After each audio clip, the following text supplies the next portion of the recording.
the teacher spends time giving a talk, so that provide the teaching, so the teaching can be there with the practice, and the people who are practicing can have an understanding of what the practice is all about and why they're doing it. Now the thing is, and you all know this, those of you who've been coming to the class for a while know this, when you first begin to practice meditation and you sit there, right, it's not a very comfortable experience. You find yourself waiting for this to be over, right? Waiting for this to be over. That's the personality resisting. The personality doesn't like meditation.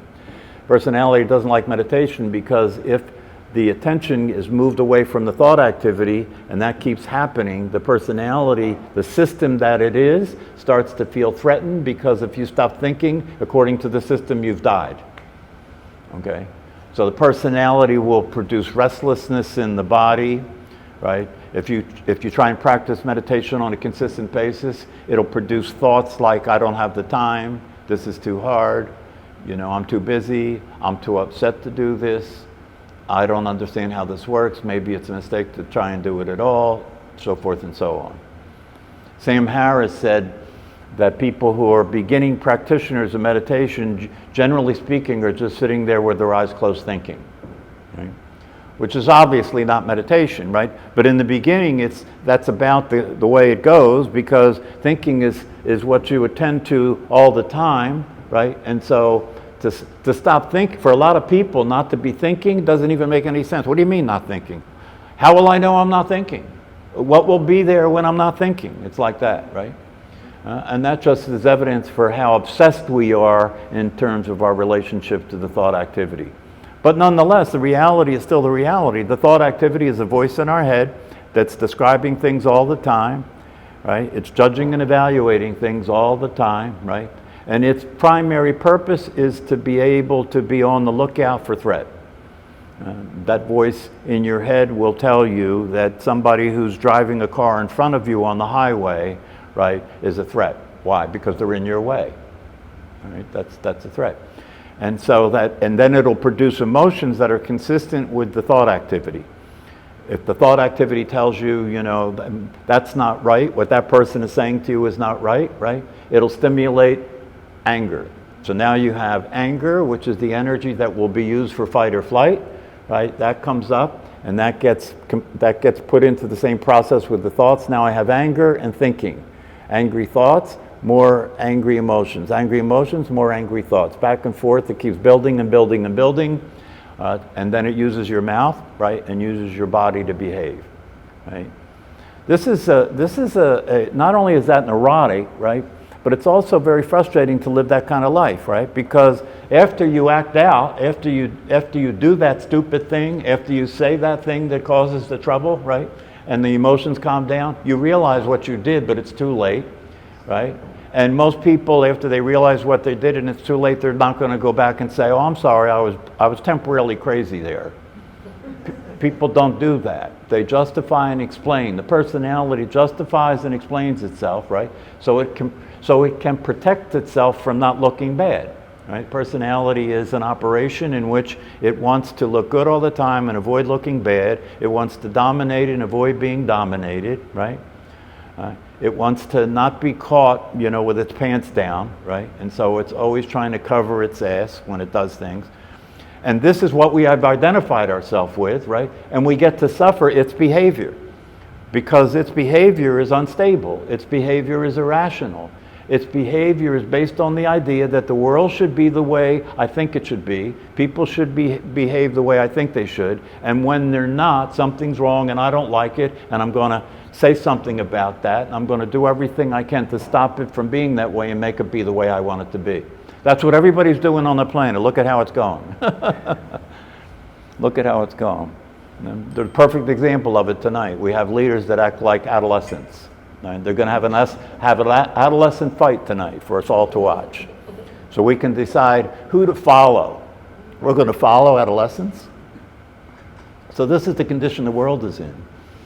But as I often say in this class, you don't have to fly with the flock that's flying to hell.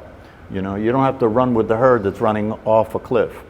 you can separate yourself and wake up and realize that you're not willing to suffer, you're not willing to be ignorant, you're not willing to participate in this insanity. And so you're going to practice meditation so you can calm the mind and begin to experience what's possible in life, which is to be satisfied, happy, and peaceful. But that is not something that is going to happen by itself. And those of you who have been coming to class for a while know that by now. Know that meditation is something that you have to practice consistently. And the reason it's called a practice is because, if we could do the technique one time and then you're doing it perfectly, there would be no need to practice. You'd just be perfect meditators, right? But that's not the case. When you first start out meditating, all you're really doing there is sitting there trying to stay out of thinking, right? And failing at that, right? And so you really have to be committed, and you have to be patient, and you have to be diligent, and you have to be willing to stay the course. That's why when they talk about this practice, they talk about it like a path. You have to be willing to walk the path. You have to be willing to put up with the fact that in the beginning, you'll be dealing with restlessness, you'll be dealing with thoughts about when's this going to end, you'll be dealing with confusion, you'll be dealing with resistance to doing the practice. And so it's a self-selecting process in a way, right? Only the people that can make it through the beginning part of this process, when the mind is actively controlling everything, only the people that can sit through that and continue to do the practice long enough for that to start to slow down and unwind will be the people that start to experience success. If you stay with the practice long enough, you will start to experience more quiet in the mind, and you will start to experience more of an experience of being the awareness, which is your natural state and your true nature, right? And as you begin to experience what it's like to be in that natural state, you begin to enjoy your life. You begin to experience what I call spontaneous happiness. It's a very unusual reality for most people, right? Most people think that happiness is something you pursue. Happiness is something you will get when you get enough money and enough possessions. And so to experience spontaneous happiness for a lot of people is surprising. Oh, why am I happy? I should have a reason to be happy. I have no reason to be happy. This is the beginning of experiencing the natural state. It's the beginning of experiencing your true nature, and your true nature is happy just because it exists. It doesn't need anything, right? It's never hungry. It's not trying to get anything. It's not trying to go anywhere, right? It's calm. So one way of practicing this in meditation, once you start to get the hang of it, once you've been practicing long enough to start to have glimpses of this possibility of being calm and relaxed and centered and balanced, one way to practice this is when you're sitting in meditation. One of the longtime teachers talked about it by saying, practice being balanced. Some of the highest teachings use the word equanimity, right? What does that mean? It means that when you're in a state of awakeness, when you're awake, when you're experiencing your true nature, that true nature is able to balance itself with the form of the personality, right? So it keeps the personality in line, keeps the personality from being too crazy. Because once you wake up and experience your true nature, now you have the personality and you have the reality of what you are, and now you can work on balance between those two factors, right? And when you balance those two factors and you begin to experience your true nature, the personality starts to reflect the way you actually are as the awareness, which means the personality becomes more loving, the personality is kinder, the personality has compassion, the personality is able to relax more and enjoy being alive as a human being. That speaks for itself. You can't buy that. There's no money that can purchase that. And yet the practice of meditation makes that available, but most people can't make it through the beginning of the practice. Those of you who come to the class on a regular basis are familiar with the fact that people come to the class and they try it out, and they feel uncomfortable or restless. And then I've heard people say who've come to the class after the class, my mind was just racing the whole time, and I never see him again. Yeah, of course it's racing all the time, and it's about time that you witnessed it, right? Because when you're identified with it, you don't have the opportunity to witness it. You're being it. You're being neurotic, so you can't see the neurosis, right? You're being upset a lot of the time. You're being nervous a lot of the time. You're unable to relax. You're unable to fall asleep. You need to distract yourself so that you can, relax from this constant mental activity and emotional activity, this anxiety or depression. And it's a shame, that there are people. I was listening to Brad Werner today. Some of you may have. He's a Zen teacher actually, but he teaches meditation too. And he's been doing this for close to 30 years now, right? And I was listening to a talk that he gave today, and he was talking to a group in England when he was doing a retreat there. And somebody asked him, well, what did you get out of Zen? And Zen is meditation. The word Zen means meditation. What did you get out of Zen? You've been doing it all these years. And he said, when I started practicing meditation, I was depressed and suicidal. And he said, I had been suicidal for a while, and I had been depressed for a while. And he said, when I started practicing meditation, I started gradually coming out of that. And he said, that's now historical. That is not something that I'm experiencing anymore. And, he went on to have a very successful, productive life. This whole business of suicide is a real tragic reality, right? That people are killing the body, right, as a way of escaping their life, right? And the problem with that is that the body's not the problem, right? You can kill the body, but the body's not the problem.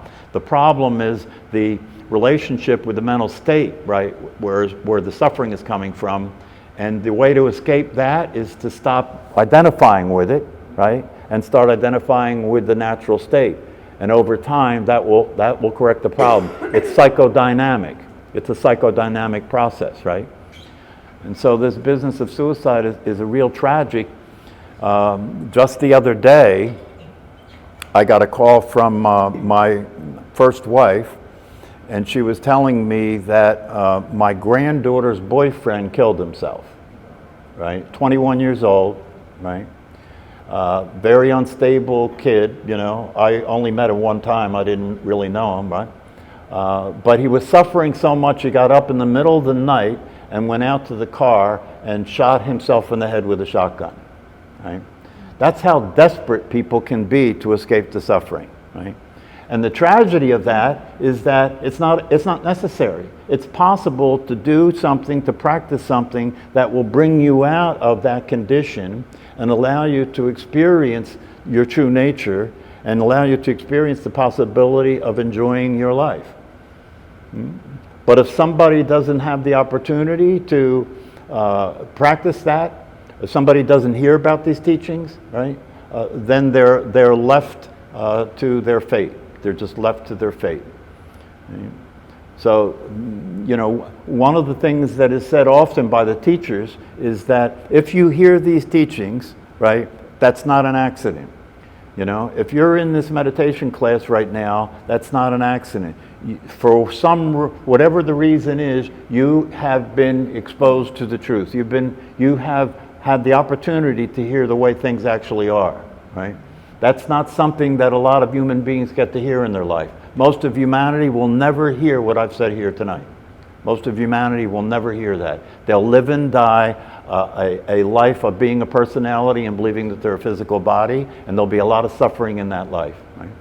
So if you are exposed to the truth, right, it means that you've been exposed to the possibility, but that possibility requires that you take advantage of it. That possibility requires that you understand the necessity of doing a practice of meditation like brushing your teeth, right, to gradually change your brain and your mind and come out of this condition that you've been living your life in so that the possibility for you as a human being starts to become real. It's challenging. Meditation is challenging because you have to sit with your own mind, and to sit with your own mind is an uncomfortable thing because your mind has been programmed to survive, not to be happy. So when you're sitting with your own mind, you're sitting with neurosis. You're sitting with a worrying mind, an unstable mind. So you have an unstable mind that's always changing, right? It never stays the same. You have a body that's always changing and getting old, you know. Eventually it's going to die, pass away, right? So you have an ever-changing body, an ever-changing mind. The mind is unstable. You have an ever-changing world. The world is unstable, right? So where do you get to have any stability? There is nothing that's not changing. Everything is impermanent, right? So the only place that you can have any stability is to experience your true nature, which never changes.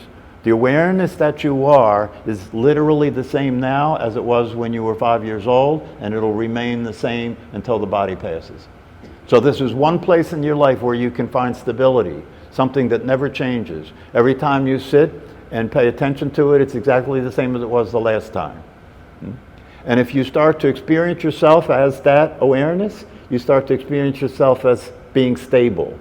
You start to experience a state of ability to be balanced in life, so that no matter what happens, you're able to maintain equanimity, even-mindedness, balance, no matter what happens. And there are things that will happen, right? As they say in Buddhism, old age, sickness, and death, we will all have to deal with that, right? But between now and then, there will be things that will happen that will be uncomfortable. There will be things that happen that will be very challenging and disturbing and upsetting, unless you're able to be in a state of mind where you can be related to it in an even way. You know, somebody said to the Buddha, I think, how would you explain how this works? And the Buddha said, well, it's like there are two arrows in life that hit us. One is the arrow of what happens in life. There's nothing that can be done about that. What's going to happen is going to happen, right? The other arrow is how we relate to what's happening in life, and that's where we can do everything about that. And if you can develop your ability to be related to what's happening, to be in an even state of mind, right? And a grounded state of mind, and a state of mind in which you feel secure in the experience of your true nature, right? Then no matter what happens in life, it won't have the ability to shake you. And so because there's nothing you can do about the one arrow, but if you practice what the second arrow is about, right, the other arrow stops having an effect. And you're able to experience a life that is fulfilling, satisfying, happy, peaceful, and calm, regardless of the circumstances. That's a big promise, isn't it? Regardless of the circumstances, right? But what it means is if you take on the challenge and you practice consistently, eventually you'll see it. You'll see it for yourself. And if you take on the practices and you do it in time and you see it for yourself, then when the time comes to be challenged, when the time comes to be tested in terms of something happens that's unexpected, that's difficult to deal with, or when the time comes when the body starts to get old and frail, and you start to experience sickness and you start to have to deal with the fact that death isn't far off, you can enjoy your experience and not be affected by those circumstances. That's what the promise is. So I wrote a book. I wrote 2 books since I've been teaching this class. They're on Amazon. One's called Enlightenment Made Easy, and the other one's called Dying to Live. So they're available. And I started to do videos of the talks for this class about 5 years ago. I've been teaching it about 9 years now. And I created a YouTube channel to put the videos so that the students could listen to the talks again, or you could read the books like a textbook for the class, right? To give you more resources to deal with what you're dealing with in order to establish a practice. On the YouTube channel, which is under my name, yesterday there were 601 talks. Right? So there's plenty of material there. And one of the things I've found over the years as a practitioner, right, is every single day I listen to some talks. You know, there's a lot of contemporary teachers now out there, meditation teachers, right? And so I listen, non-dual teachers, I listen to something every single day by somebody, and I do that on purpose, right, because I want to stay in the world of it, right? Because this world that we're moving around in is not the world of it. This is the world of suffering, right? And so every day I want to stay in the world of it, and every day I want to do the practice, and it's important to do it every single day, Because if you do it every single day, you're gradually clearing out the mistaken beliefs and gradually changing the brain and the mind. But if you don't do it every single day, right, then when you're not doing it, the system will start sliding back into its condition again. That's why it's important to do it every single day. People who have been doing meditation practice and have experienced being awake, right, they're far enough in the practice, they experience being awake, they're experiencing the results of the practice, and yet they continue to practice every single day because they understand it requires maintenance. It requires maintenance. Because if you start practicing meditation now, you've got years of craziness in your brain. And it's going to take a while for that to unwind, right? And then when it unwinds, you want to keep it from coming back because you keep interacting with the insanity of the world. Right? So you can wake up and know your true nature and be experiencing that, and then you interact with people, right? And it starts pulling you back into the insane way of being, right? So it takes practice.